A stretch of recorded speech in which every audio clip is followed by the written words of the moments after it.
Buenas tardes.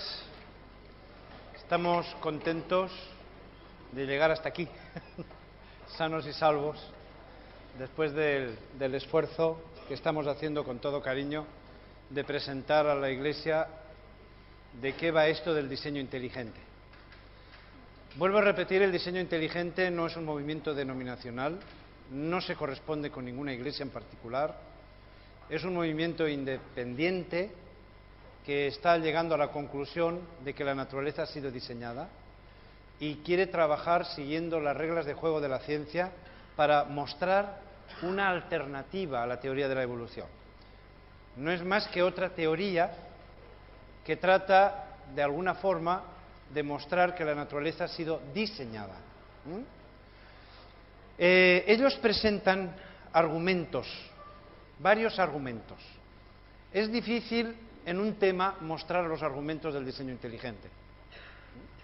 De manera que yo he tenido que seleccionar entre los argumentos favorables aquellos que me parecen que representan más el punto de vista del diseño inteligente, ¿sí? O sea que con lo que voy a presentar esta tarde no es todo lo que dicen los del diseño inteligente, dicen algunas cosas más, pero dado el tiempo que tenemos, pues vamos a tener que comprimirlo y seleccionar argumentos a aquellos más importantes. No vamos, por lo tanto, a mencionar todos los argumentos del diseño inteligente, pero sí aquellos dos, concretamente, que son claves en el diseño inteligente, ¿sí? Los dos se pueden reducir a una sola palabra: complejidad. Los dos argumentos, vuelvo a repetir, favorables al diseño inteligente, los argumentos que expone el diseño inteligente, se les puede reducir a los dos en esa palabra: complejidad. La pregunta es la siguiente, la que hemos dicho en el culto esta mañana y esta tarde. ¿Podemos encontrar en la naturaleza alguna evidencia de haber sido creada? O sea, ¿es que es imposible que la naturaleza muestre cuál ha sido su origen? O sea, si la naturaleza ha sido diseñada, ¿se puede saber, científicamente hablando? Es que es tan complicado este tema, por eso los evolucionistas dicen no sé qué, los creacionistas dicen no sé cuántos. ¿Será posible averiguar finalmente si la naturaleza tiene un origen por diseño? Eso es lo que se plantea el diseño inteligente. Ellos dicen que sí. Y la palabra clave es complejidad, como lo he mostrado antes. Solo que hay dos tipos de complejidad que funcionan como argumentos diferentes. Una cosa es la complejidad especificada y otra cosa es la complejidad irreducible. Evidente, tanto la especificada como la irreducible es complejidad. Por eso le hemos querido dar a este tema el nombre de complejidad. ¿Qué es la especificada? Dice, considerando por los teóricos del diseño inteligente esta complejidad como el indicador universal fiable de una causa inteligente que ha dejado su impronta. Es decir, los que argumentan la complejidad especificada dicen que esta es el indicador claro, fiable, indiscutible, empírico de que la naturaleza ha sido diseñada. Se lo debemos sobre todo a Dembski. Y el otro es la complejidad irreducible, propio de Behe, por ejemplo. Se considera el principal motor de la teoría del diseño inteligente. Así que os estoy trayendo esta tarde lo más importante del diseño. Hay otros argumentos, muy buenos todos, pero no son posibles, con el tiempo que tenemos. Pero me parece que estos dos argumentos son suficientes para indicar de qué va el diseño inteligente. Vamos a hablar de la complejidad especificada y después hablaremos de la otra complejidad. Dembski lo hemos mostrado, ¿recordáis? Cuando os dije, hablé de Michael Denton, os hablé de Johnson, os hablé de algunos otros, mencioné de forma especial a Behe y a Dembski. Dembski es uno de los que tienen más libros publicados sobre diseño inteligente. La prueba es que ha llegado a nuestro país la traducción de 2 de ellos. Cosa rarísima, que se traduzcan esos libros. porque son favorables al diseño inteligente. Ya hemos dicho en la hora del culto que lo que se trata es de combatir el diseño inteligente, no de difundirlo. Entonces el hecho de que se hayan traducido, la verdad que tiene mérito por parte de las personas y las editoriales que lo han querido hacer. El filtro aclaratorio de Dembski, es así como se llama. Él es matemático, creo que ya dije, tiene 2 doctorados, uno en matemáticas y otro en filosofía, y se nota que es matemático porque vais a ver el planteamiento que él hace. El filtro es para él, ideado por Dembski y Meyer, es un plan para determinar en forma objetiva si las leyes naturales pueden explicar el origen de ciertos fenómenos o estructuras en la naturaleza, o si se requiere de la participación directa de una inteligencia. O sea que el filtro no es más que un programa, una metodología para trabajar los fenómenos y las estructuras de la naturaleza para saber si éstas han sido diseñadas o han aparecido de manera natural, como pretende la teoría de la evolución. O sea, se trata de averiguar si eso ha sido diseñado o no. Entonces el filtro es como un programa de acción, ¿no? Este filtro tiene 3 criterios que el fenómeno o estructura biológica debe pasar antes de que podamos decir que es el resultado de diseño. Y esos 3 criterios son 3 palabras. Contingencia, complejidad y especificación. Sé que el tema de esta tarde es un poquito técnico. Vamos a tratar de hacerlo lo más sencillo que podamos para llegar a vosotros y que podamos realmente comprenderlo. Pero esta gente trabaja alto, los del diseño inteligente. A Dembski no es fácil leerlo. Si hay alguno que quiere leer a Dembski, os lo aconsejo porque el tipo es muy bueno, pero su lectura no es fácil. Es matemático y filósofo, así que la combinación de las 2 cosas, os podéis imaginar. Pero vale la pena, Dembski. Trabaja muy bien. Por esa razón, vuelvo a repetir que el diseño inteligente está trayendo esta polémica, porque realmente esta gente está trabajando con rigor. Bueno, pues vamos a ver cómo trabaja el filtro. Vamos a conocer cómo es ese filtro. Y vamos a tratar de poner ejemplos para que lo comprendamos. Primer criterio, la contingencia. ¿Qué es eso? Este criterio pregunta si un fenómeno o una estructura natural puede ocurrir solo en la forma en la cual lo vemos o si pudiera ser diferente de cómo es. Es decir, ellos dicen, vamos a ver, vamos a analizar tal estructura. Ahora vamos a poner después ejemplos. ¿Esta estructura que yo veo es la única posibilidad o hay posibilidades de hacerlo de otra manera? Por ejemplo, yo tengo aquí un libro. ¿Un libro es toda la posibilidad o hay otras posibilidades de libro? Sí, puede haber libros más gruesos, más finos, puede tratarse de un tema o de otro tema, ¿verdad? O sea, hay muchas posibilidades. La prueba está es que hay una librería y veréis la cantidad de libros que hay, de temáticas distintas, de formatos diferentes. Eso significa contingencia. Significa que de todas las posibilidades que esto tiene, esta es la que se presenta. ¿Me explico? Entonces, eso muestra que esto es diseño inteligente. Vamos a verlo un poquito más adelante. Vamos a poner un ejemplo de contingencia. Aquí hemos presentado, es una imagen, yo la veo un poco borrosa, pero a lo mejor la vista mía es la que está borrosa. No sé si se ve clara, pero esto figura que son varios aminoácidos. Hay alrededor de unos 20 aminoácidos fundamentales para la vida, y estos aminoácidos, que tienen una naturaleza muy particular cada uno, una naturaleza bioquímica especial, los podemos combinar para hacer una proteína. Entonces, esa proteína dependerá de qué aminoácidos seleccionamos, cuántos aminoácidos ponemos y en qué orden. ¿De acuerdo? Una proteína puede ser una cadena de aminoácidos más larga o más corta. Podemos poner un tipo de aminoácidos u otros, y los podemos poner en un orden o en otro. Entonces, según esas 3 cosas, podemos hacer una proteína u otra. Aquí tenemos un dibujo que trata de representar la hormona del crecimiento humano. Entonces, aquí tenemos una cadena de aminoácidos, como veis, y tiene una estructura determinada. No vamos a complicarlo, no vamos a hablar de estructuras secundarias, terciarias, no vamos a complicarlo más. Solamente vamos a hablar de la estructura primaria. La primaria simplemente es esa cadena de aminoácidos. ¿Qué aminoácidos hay ahí? Hay determinados aminoácidos. ¿Podrían ser otros? Podrían ser otros. ¿Cuántos aminoácidos? Pues hay determinados, no llego a verlo bien, no sé si son 188. ¿Podrían haber más? Sí. ¿Podrían haber menos? Sí. Pero tiene ese número. Esos aminoácidos que hay ahí tienen un orden determinado. ¿Podrían estar ordenados de otra manera? Sí. Pero no lo están de otra manera, están de esa manera.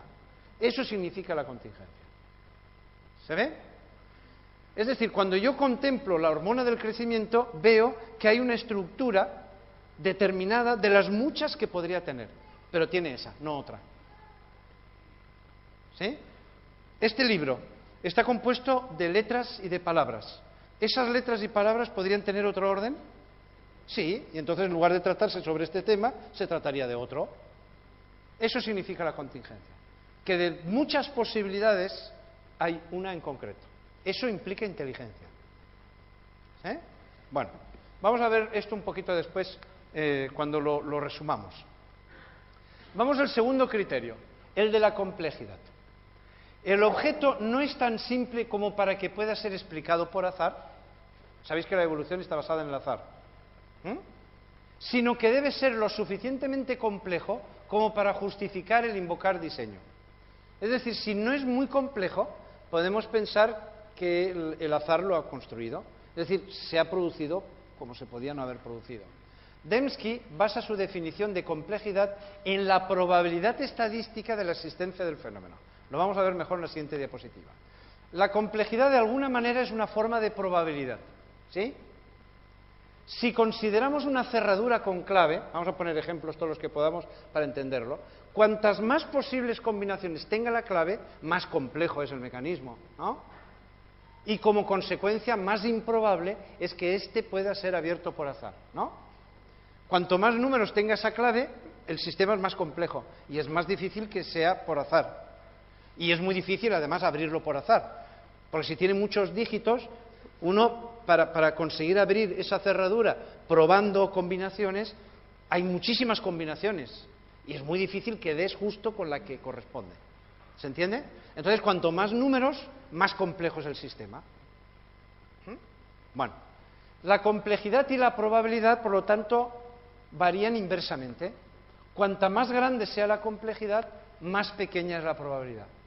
Cuanto más complejo es una cosa, más improbable es de que se produzca por azar. Cuanto más sencillo es algo, más posibilidades tenga de que el azar lo haya producido. ¿Sí? Bueno, como veis, se nota que Dembski es matemático. Vamos a ver, dice Dembski, requiere que el asunto tenga una probabilidad de ocurrir al azar menor que 1 en 10 elevado a 150. Y uno dice, ¿dónde se ha sacado 150? Se lo ha inventado. O sea, él ha buscado un número que sea lo suficientemente pequeño como para que la probabilidad de que se haya producido por azar sea pequeñísima, remotamente pequeña, para que no pensemos que tal vez eso se ha producido por azar o por diseño. ¿Me estoy explicando? O sea, cuando alguien se pone aquí delante y explica un testimonio de un milagro en su vida, en la mente humana siempre está, bueno, a esta persona le parece que es un milagro, pero en realidad se ha dado esto y esto favorable, ¿no? Pero cuanto más difícil es el milagro de ocurrir, cuantas más variables entran en juego y finalmente se ha dado la que se ha dado para producirse el milagro, más vemos un milagro por diseño, por intervención divina, ¿no? Cuanto más sencillo es el evento, más fácil es comprender, bueno, es que ha dado la casualidad que eso se ha producido, ¿no? Cuanto más sencilla es la cosa, más posibilidades hay de que sea la casualidad la que se ha dado. Cuanto más enreversado es el asunto, más improbable de que ocurra, porque son muchos elementos los que han tenido que entrar en juego, y qué difícil es que entren todos, una carambola es muy complicada. ¿Se ve? Entonces, Dembski ha puesto 1 en 10 elevado a 150 como un número universal. Aquí lo tenéis. Es el límite que se llama universal de probabilidad. ¿Qué significa un límite? Significa que hasta ahí puede ser el azar que lo haya producido, pero más pequeño que eso ya es tan improbable que eso apuntaría a un diseñador inteligente. Por ejemplo, hay otro autor que en lugar de poner 1 en 10 elevado a 150, lo pone en 10 elevado a 50. Y aquí hay otros autores, he puesto otros autores por no hacer una lista muy larga, donde los hay entre 10 elevado a 94 y 10 elevado a 120. Entonces, Dembski, para tomarse la cosa segura de que no le van a decir nada, ha puesto un límite muy alto, de 10 elevado a 150. ¿Se ve esto? ¿Sabéis lo que es 10 elevado a 150? Es un 1 seguido de 150 ceros. ¿Sabéis qué cantidad es esa? Entonces, la probabilidad de 1 en esa cantidad tan enorme de que se produzca, estamos hablando de una probabilidad muy, muy baja. O sea, el límite que se pone Dembski es un límite realmente muy bajo. ¿Ah? Bueno, vamos a ver un ejemplo. Los ejemplos son siempre más fáciles de comprender. Aquí tenemos la Tierra, es un planeta precioso, lo vimos ayer por la noche. Hay un texto que es muy bonito, de Isaías 45, 18, que dice: así dice el Eterno, que formó la Tierra y la fundó, no la creó para que estuviera vacía, para que fuese habitada la creó. O sea, el objetivo de este planeta, cuando fue creado, era para contener vida. Y fue planificado para tener vida. Mirad qué tesis tan bonita. Yo no sé cuántos habéis oído hablar de la tesis de Gaia. A mí me encanta, desde luego me fascina. Es una tesis, una hipótesis, quiere decir que esto está por demostrar. Hay partidarios, hay contrarios, bueno, ese tipo de cosas. Pero esta tesis dice, así en resumen, el planeta Tierra es como si fuera una especie de macroorganismo que tiene capacidad para autorregularse a sí mismo. Es como si fuera un ser vivo grande.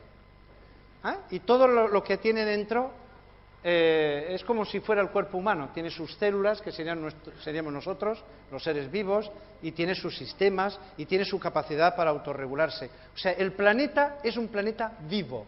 Fijaros qué bonita es esta hipótesis.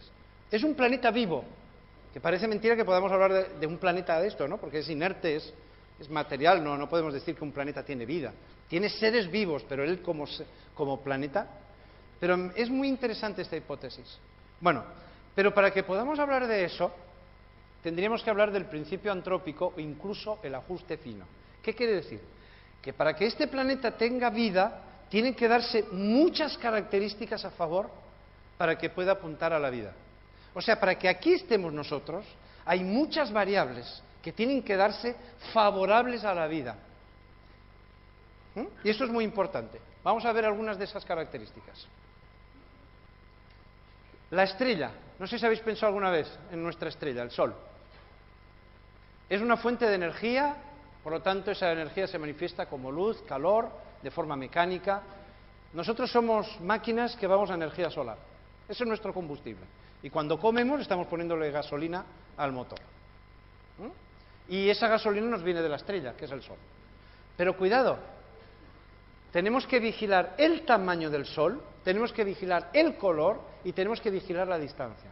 Son tres variables muy importantes. Si el Sol fuera más grande o más pequeño, tendríamos problemas de temperatura muy serios.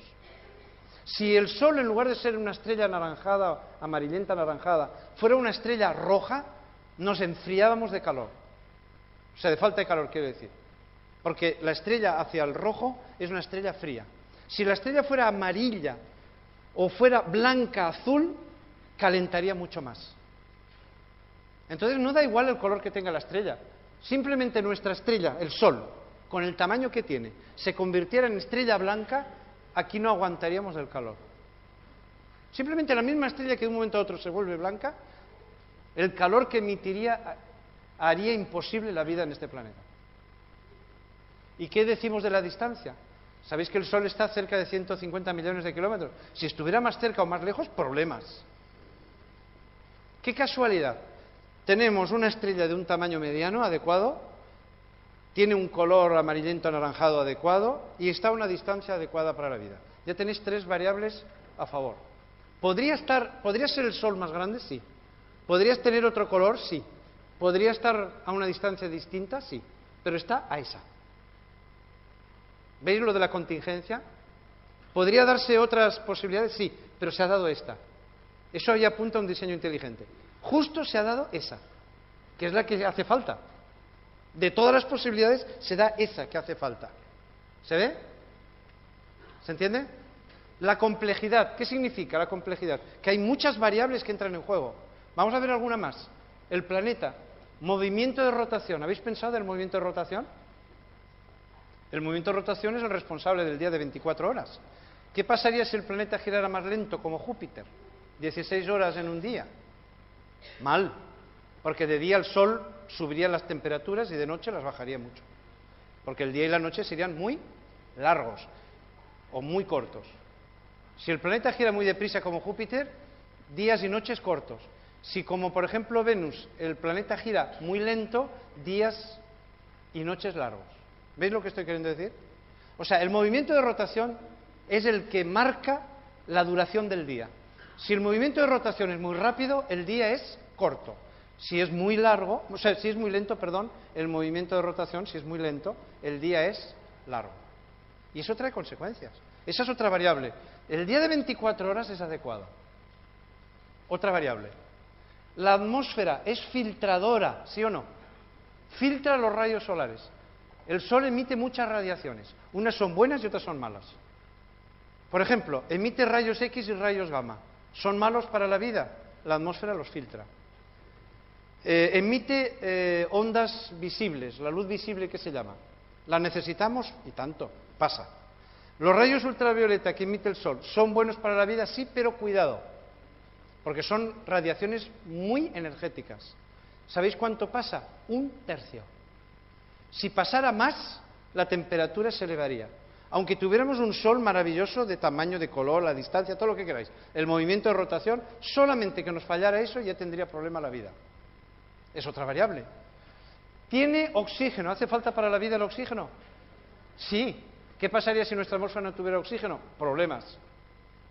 Muchos problemas, no os podéis imaginar. El oxígeno es clave.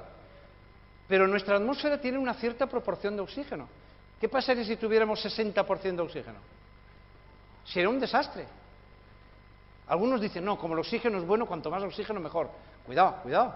El oxígeno es tóxico. Entonces, ¿qué casualidad hay un 20-21% de oxígeno? Es una proporción muy buena. CO2, el anhídrido carbónico, ¿es necesario? Y tanto. Las plantas, la fotosíntesis está basada en el CO2. ¿Necesitamos que haya CO2? Necesitamos que haya CO2. Pero cuidado, que el CO2 ejerce efecto invernadero. Y aparte que es un gas tóxico para nosotros. Entonces, ¿qué proporción hay de CO2? 0,003%. Pues ahí tenéis otra variable. ¿Y qué podéis decir del agua? El agua dulce. ¿Qué pasa ahora con Expo Zaragoza? ¿Sabéis cuál es el tema de Expo Zaragoza? El agua. Pero el agua dulce, porque en el mar tenemos toda la que queremos y más. Estamos hablando siempre de agua dulce. Es un problema el agua dulce. Y nuestro planeta tiene agua dulce. Si lo gestionamos bien, tendremos agua dulce. Si lo gestionamos mal, pues ya estamos viendo las consecuencias. Bueno, yo os presento unas variables. ¿Cuántas hay aquí? Tamaño, el color 2, 3, distancia, movimiento de rotación 4, una atmósfera 5, oxígeno 6 y la proporción 7, CO2 8 y la proporción 9, el agua dulce 10. Hay bastantes más, Lo estoy haciendo muy sencillo. Por lo menos hay 10 variables ahí que entran en juego. Eso es complejidad también. Y es contingencia también, porque se han dado en esas proporciones que son adecuadas a la vida. Si hubieran sido otras proporciones, o hay alguna variable que no está, que no se da, por ejemplo, no hay oxígeno, entonces la vida... ¿Veis un poquito lo que está queriendo decir Dembski? ¿Ah? Bueno. Tercer criterio, especificación. ¿Qué significa especificación? Significa que esa estructura o ese fenómeno tiene que tener sentido. Porque el azar no puede crear algo con sentido. El azar sale como sale. ¿De acuerdo? Lo que va a hacer la selección natural después es seleccionar lo que tiene sentido, según la teoría de la evolución. Pero el azar simplemente suelta las cosas de una forma fortuita. Bueno, un ejemplo de especificación. Lo encontramos en un conjunto de letras que forman una frase con un significado conocido. Tenemos X letras y las podemos lanzar al aire y pueden caer de muchas maneras. y las podemos combinar al azar de muchas maneras, pero solo hay determinada con sentido. Por ejemplo, nosotros podemos coger todas las letras del libro de Shakespeare, de cualquiera de sus libros, y lanzarlas al aire 1000 veces, las que hagan falta, pero solo tendrá sentido cuando Shakespeare coja esas letras y las ordene de manera determinada, que forme palabras, las palabras formen frases con sentido. En este Power hay muchas letras y hay muchas palabras, pero están colocadas de tal manera que hay un sentido en conjunto. Un mono puede producir complejidad en un teclado, porque puede darle a las teclas de la manera que se le ocurra. Pero no habrá nunca especificación en lo que haga el mono, pues no tendrá sentido lo que escriba. Un montón de letras, pero aquello ilegible. Uno leerá lo que el mono ha escrito y no tendrá sentido ninguno. ¿Se entiende el término especificación? Contingencia de varias posibilidades, se da esa que es la adecuada. Complejidad, es tan complejo el sistema que es muy improbable de que por azar ocurra. Y especificado es que esa estructura o ese fenómeno tiene sentido. Bueno, vamos a hacer una especie de resumen en 2 diapositivas. Si la probabilidad, por ejemplo, es muy alta, es una ley. Vamos a ver, yo no quiero aquí estropear nada, pero si yo suelto este bolígrafo, ¿cuál es la probabilidad de que se caiga? ¿Sí? ¿Estáis seguros que si lo suelto cae? ¿Cuál sería la probabilidad de que va a caer? Algunos dicen todas. ¿No? Si lo suelto, se cae. Y si lo vuelvo a soltar, se cae. Y si lo vuelvo a soltar, se cae. Y 100 veces que lo hiciera. Eso es una ley. La probabilidad de que ocurra es altísima. Hasta tal punto es de alta que vosotros estáis seguros que cada vez que yo suelte el bolígrafo va a caer. Salvo que haya algo, que alguien me sale detrás de la mesa y en el momento que está cayendo el bolígrafo me lo arrebata. Eso, nadie se pensaba que iba a ocurrir eso. Pero ¿cuál es la probabilidad de que ocurra? Eso es una ley natural. Es decir, es muy, muy probable de que eso sea así. Eso es una ley, probabilidad alta. ¿Qué significa azar? Según Dembski, estoy presentando sus puntos de vista. Según Dembski, la probabilidad media o moderadamente baja. Y ahí estamos con el numerito que hemos hablado antes. Si tiene una probabilidad de ocurrir mayor que 1 en 10 elevado a 150, se atribuye al azar. Y Dembski ha puesto una cantidad muy, muy alta o muy baja, depende un poquito cómo lo hablemos. ¿Se ve? Es lo que decíamos antes.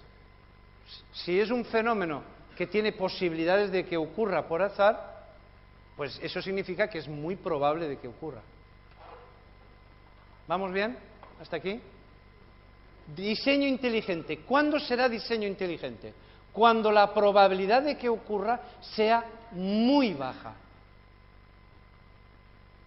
Vamos a poner después un ejemplo para que veáis un poco el juego de todo. ¿Cuándo yo diré que una cosa ha sido diseñada? Cuando la probabilidad de que ocurra por azar o por ley, la probabilidad de que ocurra por azar o por ley es muy, muy remota. O sea, ¿cuál es la probabilidad de que ocurra por azar o por ley natural la formación de este ordenador? ¿Cuál es la probabilidad? ¿Verdad que es muy, muy improbable de que ocurra por azar o por ley natural? Es muy improbable. Entonces, estáis seguros que esto lo ha diseñado alguien, ¿no? Es como antes soltando el bolígrafo, ¿no? Está clarísimo que esto lo ha diseñado alguien. ¿Por qué? Porque el que se produzca un ordenador por azar o por la acción de la naturaleza es altamente improbable. ¿Se ve? Un poquito el razonamiento de Dembski es muy bueno.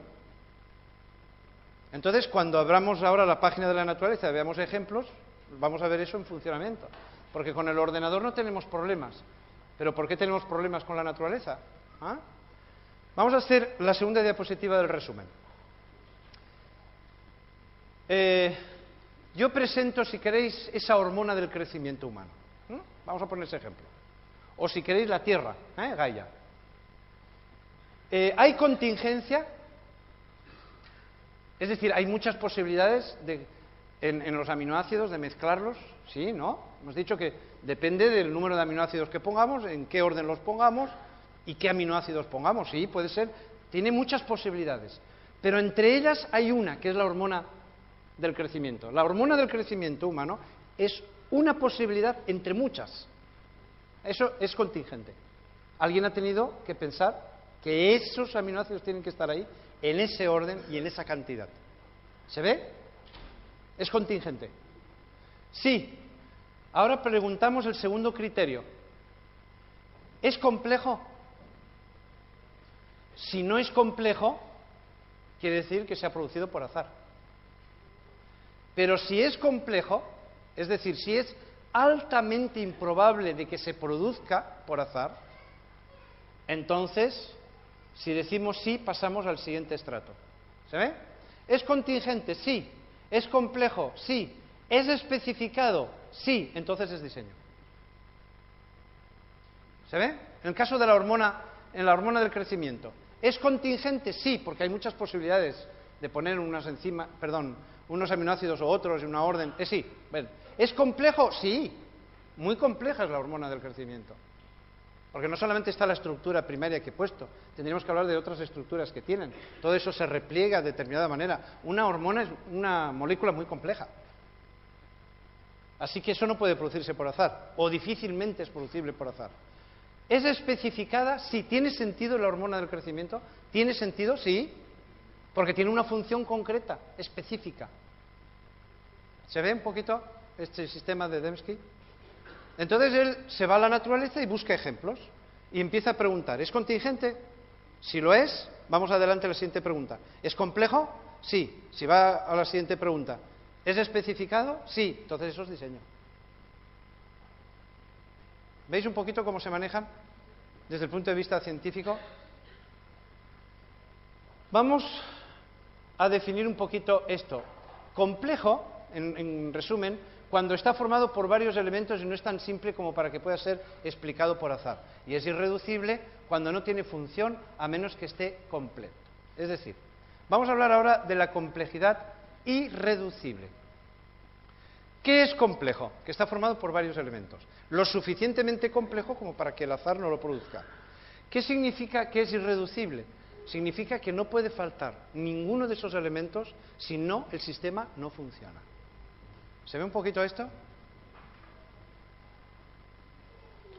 Vamos a ver. Vigi pone el ejemplo de la ratonera. Os he querido traer una ratonera.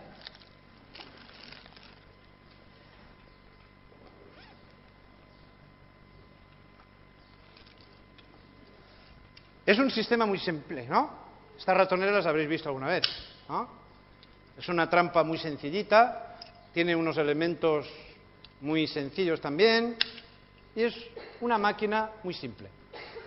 Este ejemplo lo pone Vigi en su libro, ahí lo tenéis, La caja negra de Darwin.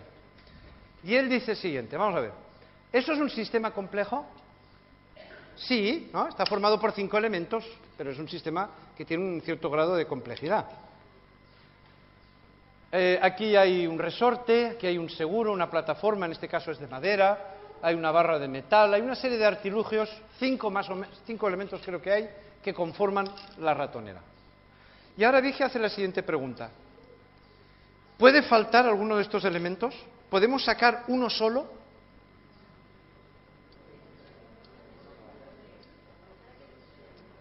¿Podemos sacar uno solo? Uno. Mirar bien la ratonera. Ni uno, porque si sacamos solo uno, la ratonera no funciona. Y entonces ahora él hace la pregunta, ¿cómo explicaríamos por la teoría de la evolución el origen de la ratonera? El argumento de Vigi es muy bueno. Él dice, o está la ratonera completa desde el primer momento o no funciona. Es decir, desde el primer momento tienen que estar todos los elementos de la ratonera.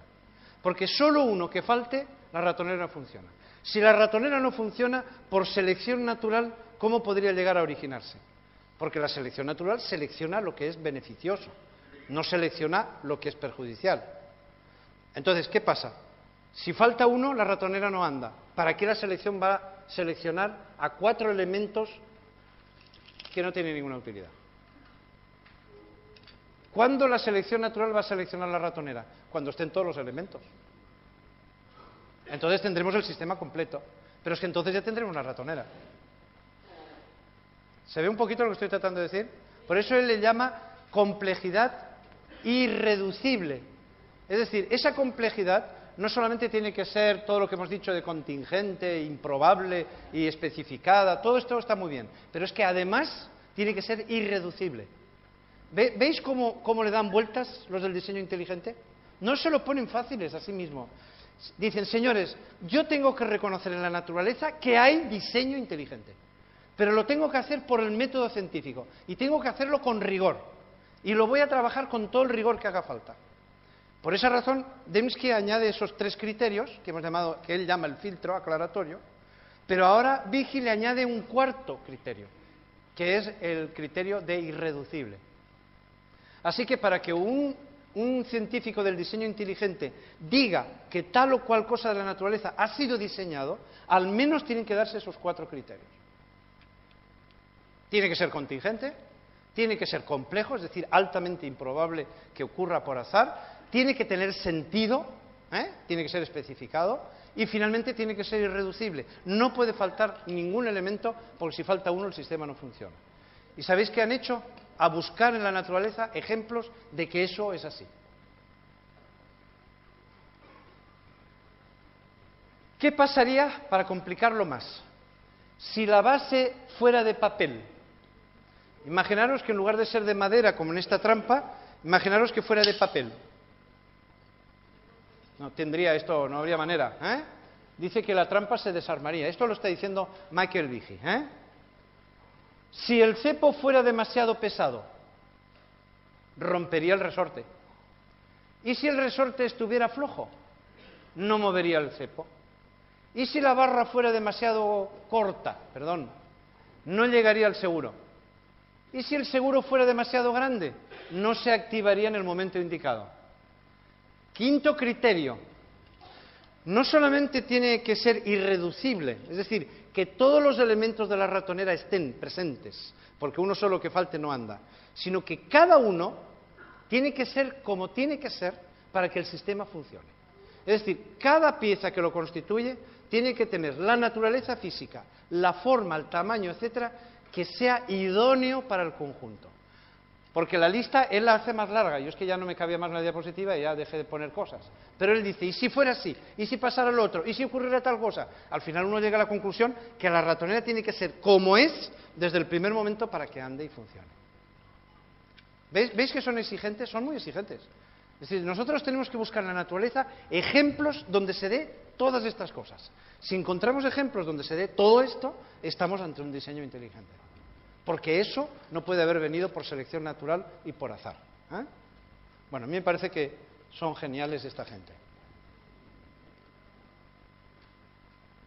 En los sistemas irreduciblemente complejos, como las ratoneras, no se puede comenzar con una plataforma, cazar unos ratones, añadir un resorte, cazar más ratones, añadir un cepo, cazar más ratones y así. Mirad lo que dice Vighi. Es necesario armar todo el sistema desde el principio, pues de lo contrario los ratones se escapan. Es la ley del todo o nada. Es decir, o está todo el sistema completo o no hay función. Y si no hay función, la selección natural, ¿para qué lo va a seleccionar? Si no vale. Los darwinistas desconocen la ley del todo o nada, dice este autor, que se impone tanto a los organismos como a las máquinas, y según la cual no hay nada de la función en tanto no estén en su lugar todos los dispositivos. Todos los automovilistas saben, por ejemplo, que sin carburador o sin un dispositivo encendido, un coche no anda algo peor, sino que no anda nada. O sea, no es cuestión de si anda peor o mejor, sino que para que ande tiene necesariamente que darse unos mínimos funcionales. Y entonces, ¿cuál sería el origen de esos mínimos? Él provoca a la comunidad científica. Él es bioquímico, Vighi. Vighi, igual que Dembski os he dicho que es matemático y filósofo, Vighi es bioquímico. Y él, todos los ejemplos que pone es de la bioquímica. Voy a poner a uno de los que él pone. Algunos sistemas biológicos son demasiado complejos e irreducibles como para haber sido construidos paso a paso en una serie de pasos simples por mutación y selección natural, que es lo que dice la teoría de la evolución. Pues no ofrecen ninguna ventaja hasta que no están completos, por lo que deben haber llegado a la existencia en un solo paso.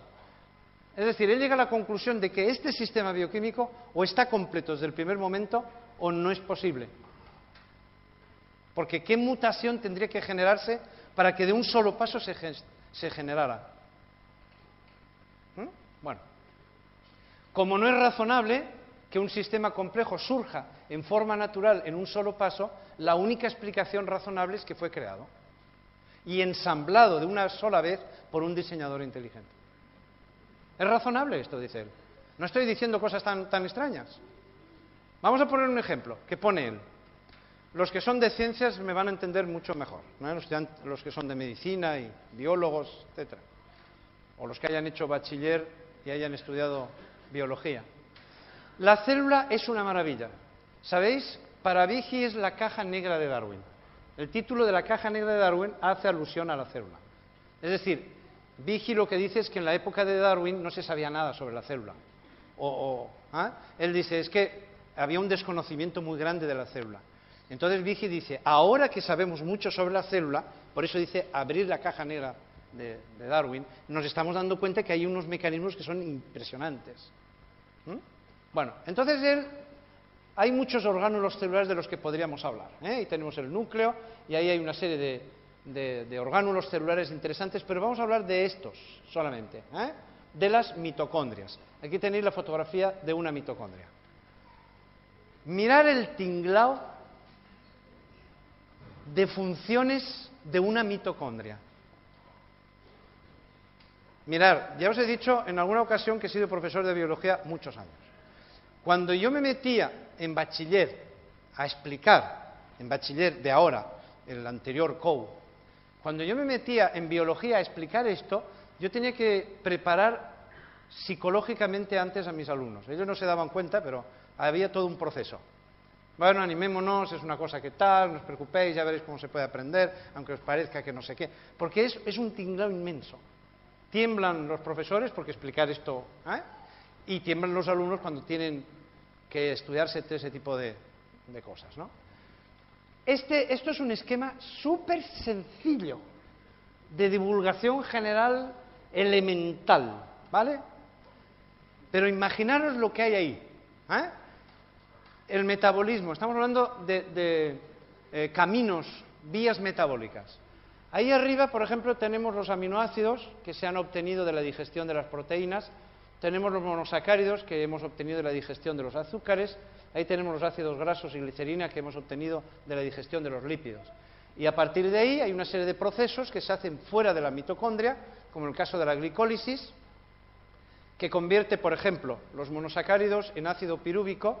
El ácido pirúvico ingresa en la mitocondria, sufre un proceso determinado que lo hace convertirse en acetilcoenzima A, que finalmente ingresa en el ciclo de Krebs, hay otros procesos, etcétera, etcétera. Eso es un lío.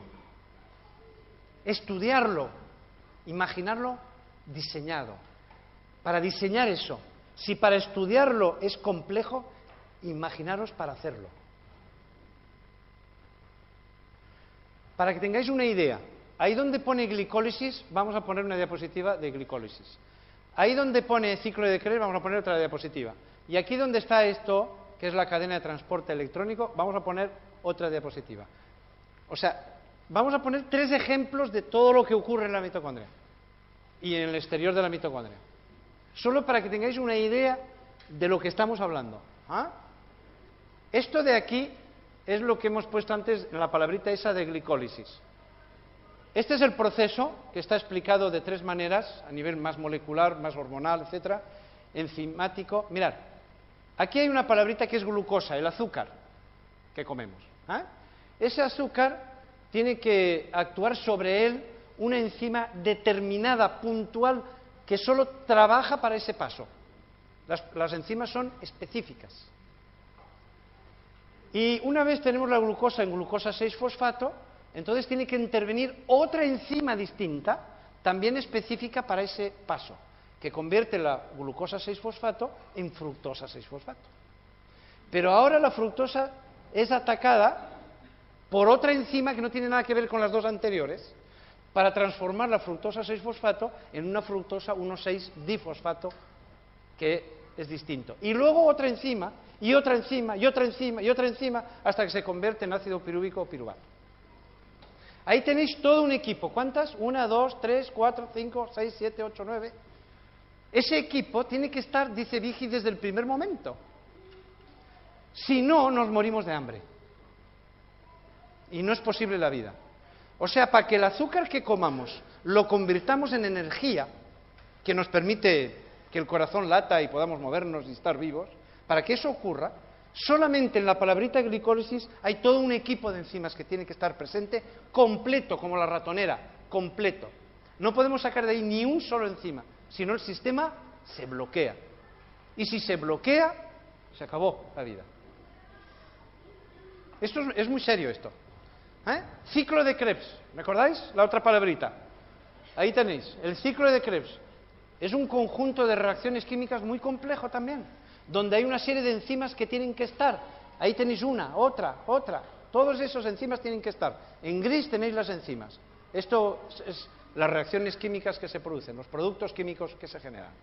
Y ahí surgen una serie de cosas que no quiero complicaros el sábado.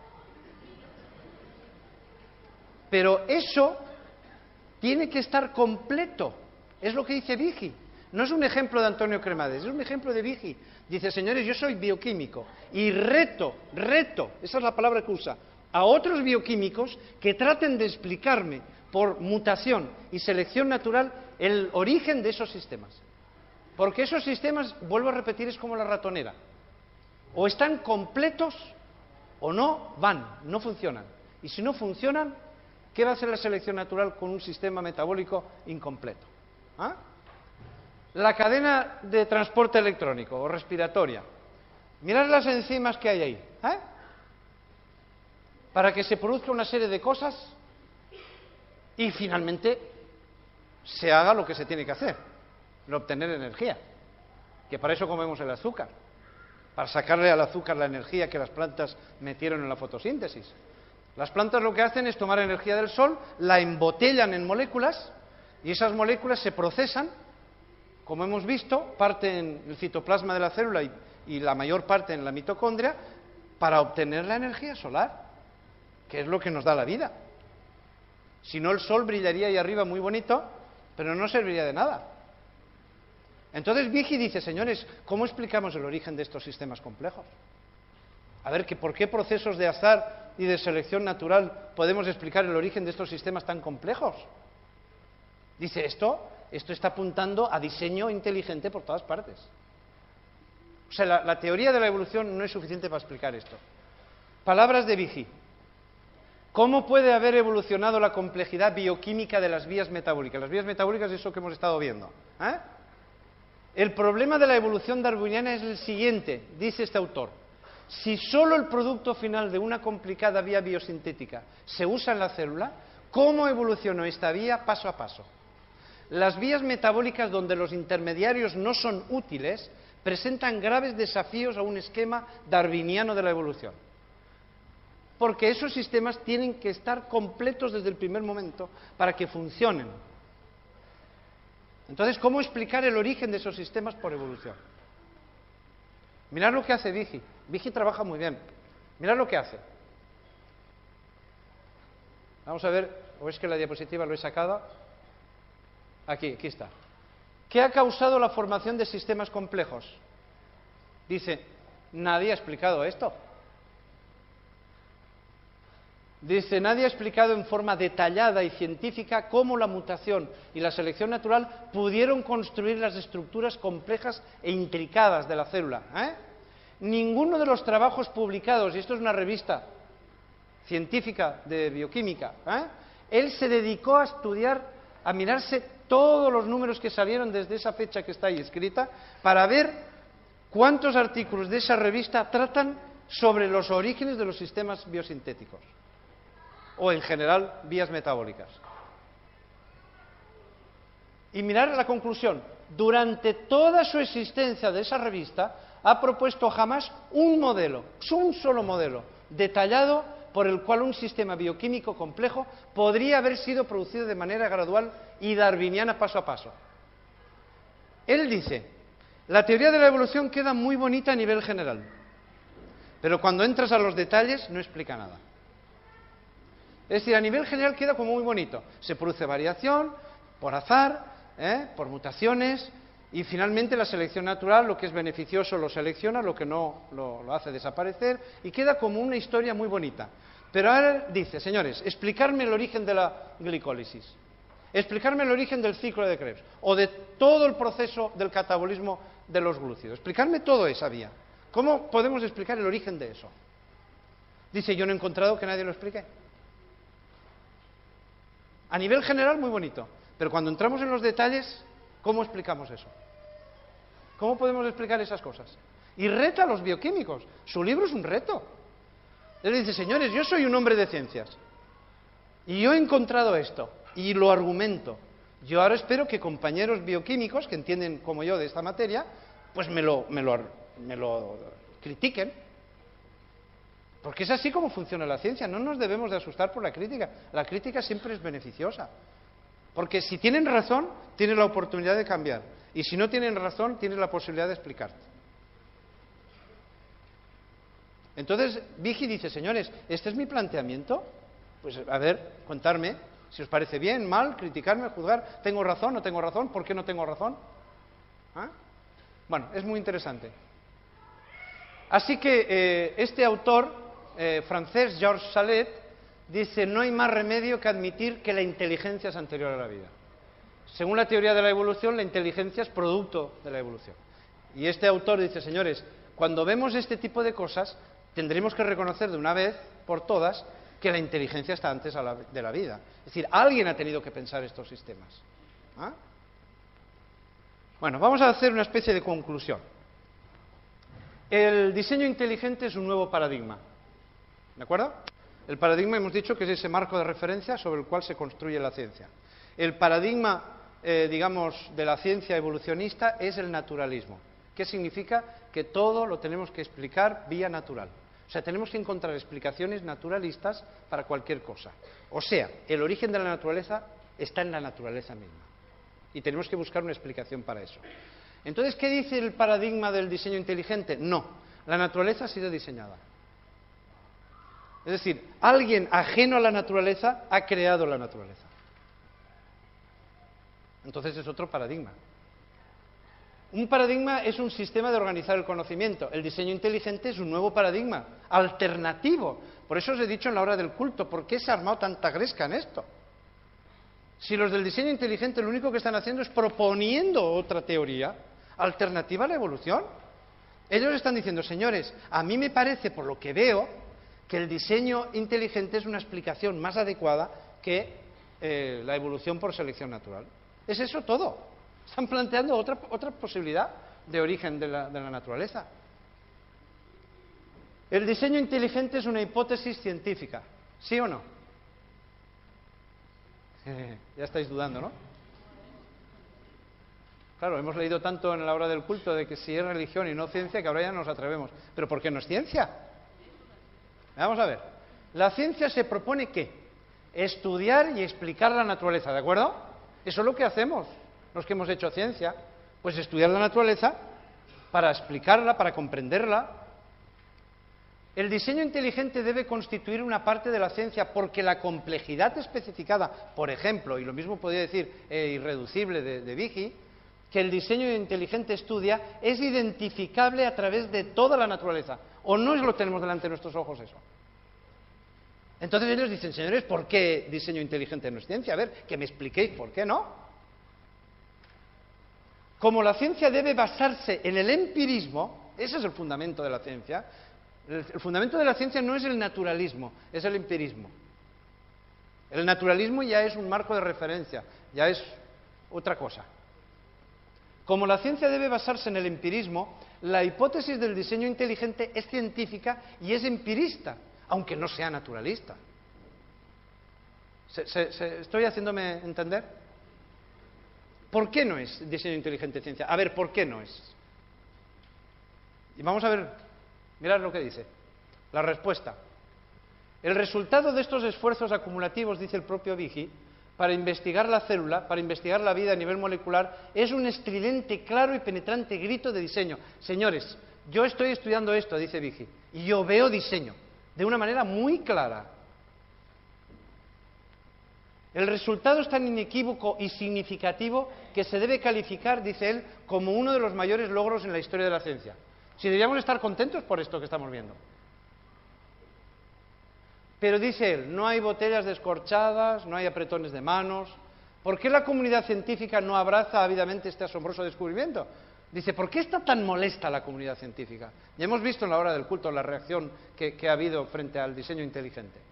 ¿Por qué la observación del diseño se maneja con guantes intelectuales? Y él hace la siguiente reflexión que estáis viendo escrita ahí. El dilema es que mientras un lado del elefante se denomina diseño inteligente, el otro lado podría denominarse Dios. Eso es lo que está poniendo nervioso. O sea, el diseño inteligente, vamos a dejar inteligente. El diseño podemos aceptarlo, ¿sí? Pero ha sido creado por mutación y selección natural. No podemos aceptar que hay un diseñador inteligente que lo ha pensado y lo ha hecho. ¿Por qué? Porque eso implicaría, aceptar eso, implicaría estar a un paso de la religión. Y con lo que nos ha costado separarnos de la religión, mira por dónde a ver si nosotros ahora vamos a ser los que vamos a abrir la puerta a la religión. Conocéis, ¿no?, el origen del conflicto ciencia-religión. Hubo un momento en la revolución científica que los científicos eran religiosos, eran creyentes en Dios, y los que hacían ciencia eran creyentes.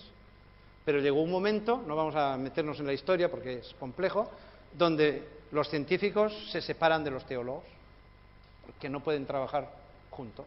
Vamos a dejar ese tema así. Y ahora dice, a ver si ahora nosotros como científicos vamos a abrir la puerta para que entre otra vez la teología.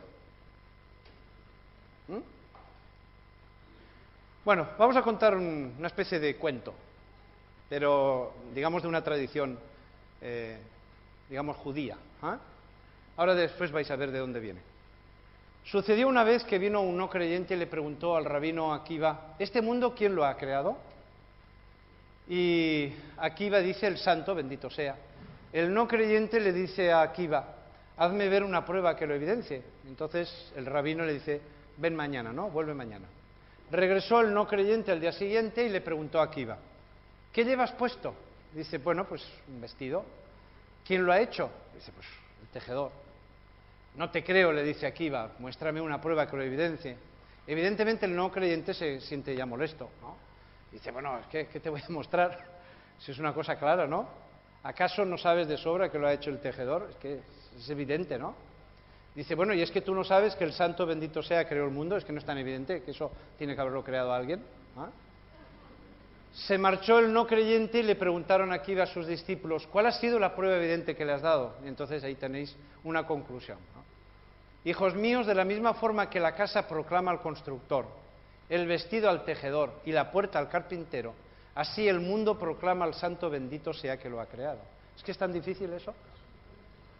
O sea, estamos ahora con la ciencia pegando duro, porque el diseño inteligente es meritorio, de verdad. Esta gente está trabajando muy bien. La prueba es que está molestando a la comunidad científica. Pero al final, si tuviéramos que hacer un resumen, es tan evidente como eso. Esto está sacado, como veis, de un midrash. Así que, bueno, esto es un poquito el corazón del diseño inteligente. Vuelvo a repetir que hay otros argumentos, pero me ha parecido que el de la complejidad especificada y la complejidad irreducible son un poquito el corazón de la teoría, ¿no?, del diseño inteligente. A mí me parece que están trabajando muy bien. La prueba esta es la reacción. Lo cual también quiere decir que a lo mejor no trabajamos bien antes, los creacionistas, porque no les hemos causado ningún problema. Yo decía en el culto de esta tarde, no recuerdo si esta mañana lo dije, que los creacionistas venimos trabajando muchos años y hay muchos institutos creacionistas repartidos por ahí y bueno, venimos escribiendo desde hace tiempo y diciendo cosas, pero los evolucionistas han estado siempre muy tranquilos, muy cómodos, casi no nos han mencionado, casi no nos conocen, no había ningún problema, hemos convivido en paz. ¿Qué ha pasado con el diseño inteligente? ¿Por qué ha armado tanto revuelo? Y es porque su hipótesis es muy buena. Porque mientras nosotros los creacionistas hablamos de la creación y discutíamos el diluvio y hablamos que si el arca y todas estas cosas, bueno, es una cosa de religión, de Biblia, de tal, bueno, es una cosa denominacional. Pero esta gente está cuidándose muy bien el tipo. Esos dicen, no vamos a hablar ni siquiera de quién es el diseñador. ¿Recordáis que lo hemos dicho? Ni quieren saber quién es él, ni cómo es él, ni entrar en preguntas de quién creó al diseñador. Se han mantenido al margen de todo lo que tiene que ver con la Biblia. No manejan para nada creación, diluvio, estas cosas. Se han mantenido totalmente al margen. Solo hablan de ciencia y exclusivamente de ciencia. Y en el terreno de ellos, de los científicos. Por eso el trabajo del diseño inteligente es tan bueno.